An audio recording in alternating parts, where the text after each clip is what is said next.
Lincoln is in the midst of a revival. Today we're taking a look at the 2015 MKC. This is their small crossover that hopes to compete directly with brands Audi and Mercedes-Benz. Now, it might be based on the Ford Escape, but there's very little actually in common between the two cars. Under the hood is a 2.3-liter turbocharged engine. It's directly out of the Ford Mustang, and it's good for 285 horsepower, 305 pound-feet of torque. It's connected through a 6-speed automatic transmission to Ford's advanced all-wheel drive system. Now, because this is a turbocharged engine, it is good for 18 miles to the gallon in the city, 26 on the highway. You can thank Ford's Ecoboost team for that.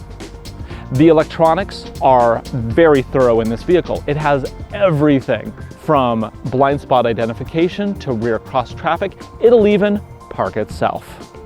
Yes, it'll park itself. Though this MKC as equipped is almost $50,000, you can get a nicely equipped MKC starting at only $33,000. Backseat is a little on the snug side for a full-size adult, but I do have seat warmers. Moving to the back of the MKC, you'll see that the liftgate is powered. And the seats fold completely flat to create an impressive cargo area. Hiding under the floor is a spare tire. No fix-it kits here. So far, this MKC is looking pretty good. Let's see if they can keep that momentum throughout the rest of the car. First off, the shape and the materials. Very nice kind of rubberized leather up here. We have little metal inserts here, and actually this is a really nice textured metal there, and then also on the door panels. It comes together as a really nice sophisticated look. The seats are pretty good, and the leather wrapping the steering wheel feels very nice. All in all, a very good start for this car. Now, the first thing that you may notice is there's no gear shift lever. There's not even one up here. No, they've put it right there. PRNDS and power. That is a very unusual place to put the automatic control. In fact, it kind of is a throwback to some of the earlier automatics. Back in the 60s and 70s, there actually were some automatics you could get that were push button up on the dash. This is very much like that. So it's kind of a tip of the hat to the classics, but in a new flush style. Now, because this is a Ford designed product, it has My Ford Touch front and center on this large high resolution screen. As with all My Ford Touch, you hit a quadrant and it brings you to that item. So top right, I hit it and I get navigation. It isn't multi-touch, so if I pinch and pull, it doesn't really do anything. However, it is very easy to use because I can simply zoom in, zoom out like a traditional navigation. That's fine. Bottom right, I get duplicates of my aircon. They are also down below in button form in this multicolor array of buttons down below. And of course, you will see there are both seat heaters and seat coolers, although you cannot run both at the same time like you can in a Mercedes. Very nice. And that brings us to the entertainment quadrant. This gives me full control over USB, CD. I can do Sirius radio in this model and AM and FM. And if I want to plug in my iPhone, it is simply as easy as plugging it into this multi-interface thing down here that includes 2 USB ports, an SD card slot, and a line in, and there's also a power socket down there. It is a traditional 12-volt automotive socket. So once I plug that in, I can then listen to my own tunes versus the radio. Now, you will notice that this is a premium cabin. As such, it has not just a sunroof, it has an epic panorama sunroof. Look at the size of it. That's huge. Very nice. Beyond the screen right here, another really neat feature is the digital display in the main cluster. Now, the numbers surrounding the tach and the speedo, those are physical numbers. However, there's screens kind of hidden inside that give all sorts of information. On the left-hand side, which you use the controller right here to control, you can go up and look at various trip data, your fuel economy data. You can also look at all the driver assist functions that this car has, and it's a lot of them. First item, traction control, blind spot monitoring, collision warning. That'll give me a red flash in the front if it doesn't think I've put the brakes on in time. Cross traffic alert for backing out and seeing cars coming behind us. Cruise control, it is adaptive cruise control, although I can also turn it into normal cruise control with this command function in here.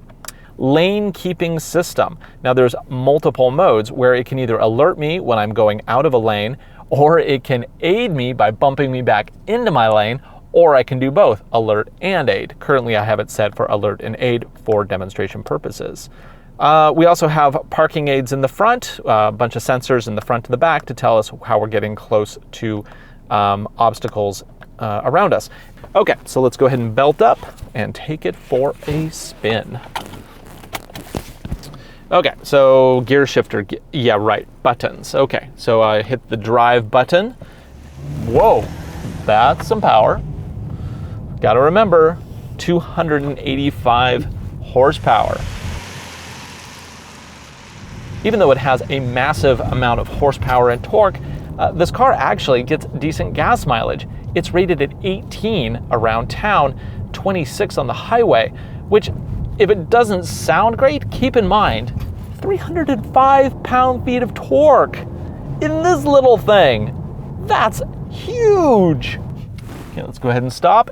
It's really slick out, and let's slam it and see what she does. You know what? Let's put it into sport mode. Why not? And let's go. Ooh. Makes wonderful noises. Now, the amount of thrust is pretty good, but keep in mind, this car is not competing with BMW. It is not designed to be an extreme sport handling ride. It is designed to be more of a luxury ride. And because of that, it uses the power for confidence and smoothness. It's not using it for neck snapping action. And that's okay. Sometimes being different is good. And I can see a lot of people really appreciating this motor because of that confident power that is at your foot at any given moment. Yet it's not going to freak you out because it's thrusting you forward so fast. Now it's super slick out, as I have mentioned. So let's try this really slippery corner and see if we can get the all-wheel drive system to work hard. Yeah, actually that's really nice. I could feel the all-wheel drive system really picking me up. You know, some of the older Lincolns, back when Ford really didn't know what it was doing with Lincoln, they basically took Ford products and they made them mushy and not that fun to drive. The modern Lincoln isn't like that. They retain those excellent Ford driving dynamics, but they just give it a little extra confidence and a little bit extra solidity on the road. I think it actually is a very good formula that should serve them very well and make their buyers very happy. Now, even though this particular MKC is the fully loaded one, and it runs about $50,000, just a hair less, you don't have to spend that much to get into an MKC. You can get a nicely equipped one for $33,000, and that's not bad. This is a very good vehicle in that range. Very good, in fact.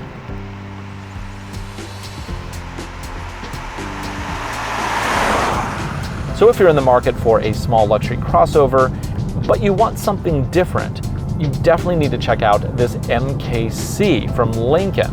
It offers a whole bunch of forward-looking features that are very unique to this product in a ride that is very capable and very enjoyable. I'm Ryan Douthit for AutoNation. Thanks for watching. We'll see you again next time.